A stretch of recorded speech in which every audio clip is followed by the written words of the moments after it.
This news update is brought to you by... Hi, I'm Red Plastic Bag. Anyone who knows me knows I don't like cold.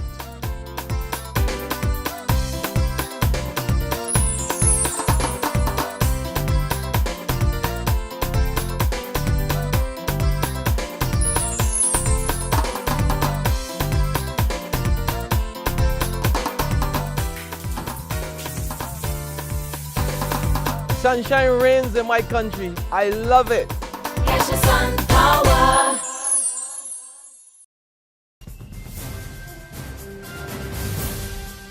This is a 6 p.m. Barbados Today update for Wednesday, December the 4th, 2013. I'm Emmanuel Joseph.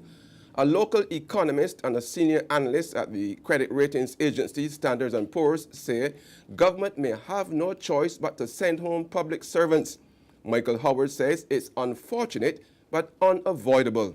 He tells Barbados Today if government had reined in its expenditure long time ago, it may not have come to this.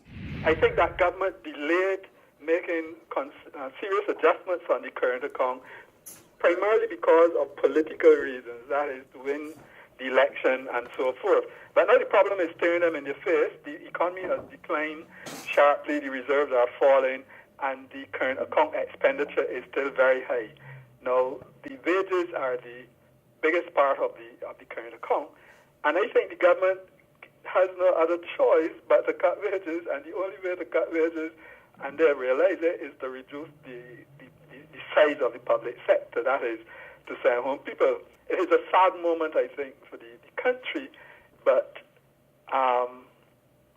if they go to the IMF will probably tell them the same thing. And senior analyst at Standard & Poor's, Richard Francis, tells Barbados Today government doesn't have many other options.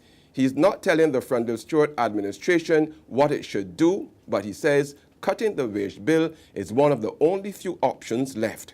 Earlier today, the Prime Minister told reporters that no decision has been taken to send home public servants. But he's not ruling out that either. I am not in a position to say that there will be layoffs or that there will not be layoffs because the Cabinet has not taken any decision on that issue. We still practice Cabinet government, and Cabinet has to take those decisions. But we are looking, as we said we would do, at how the program is unfolding, the 19-month program upon which we are embarked, and whatever action we need to take to ensure that Barbados remains stable and economically viable, we will take. A new school for special needs children and young adults will open its doors in just under 2 years. The Derek Smith School and Vocational Center is under construction at Lear's Plantation in St. Michael. Sandy Lane Charitable Trust is providing the $15 million to build and maintain it, while government will finance the operating costs. Trustee of the trust, Philippa Chalice, says students will receive educational instruction in functional academics. A crucial part of the process is learning adaptive living skills, learning about social behaviour, how to dress, personal hygiene, health and safety.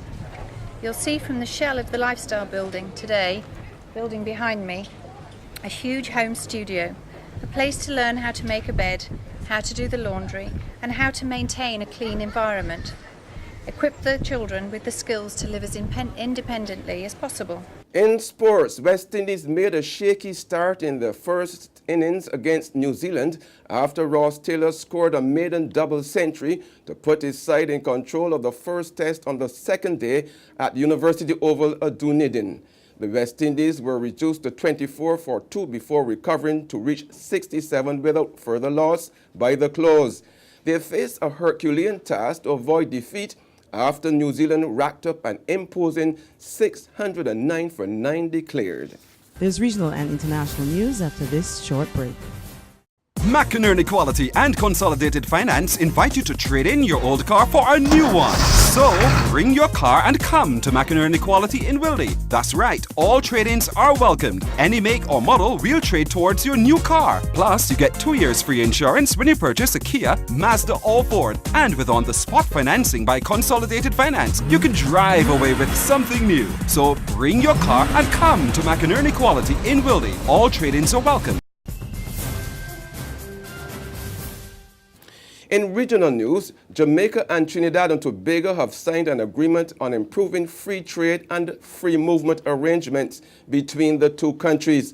This follows 2 days of talks between Jamaica's Minister of Foreign Affairs and Foreign Trade, A.J. Nicholson, and his Trinidad and Tobago counterpart, Winston Dukuran.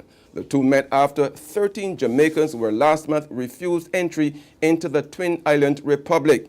And they say they are on the same page that there needs to be hassle-free movement for Jamaicans into Trinidad and Tobago.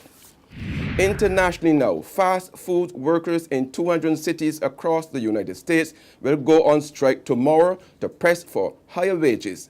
They're hoping their walkout will put pressure on the major fast food chains to move their pay from $7.25 to $15 per hour. Similar action was taken last year, but nothing changed. That's our 6 p.m. update. Join us again at 7 tomorrow morning. In the meantime, log on to www.barbadostoday.bb, subscribe to our e-paper, and like us on Facebook to get more news and sports. I'm Emmanuel Joseph. This news update brought to you by... Hi, I'm Red Plastic Bag. Anyone who knows me knows I don't like cold.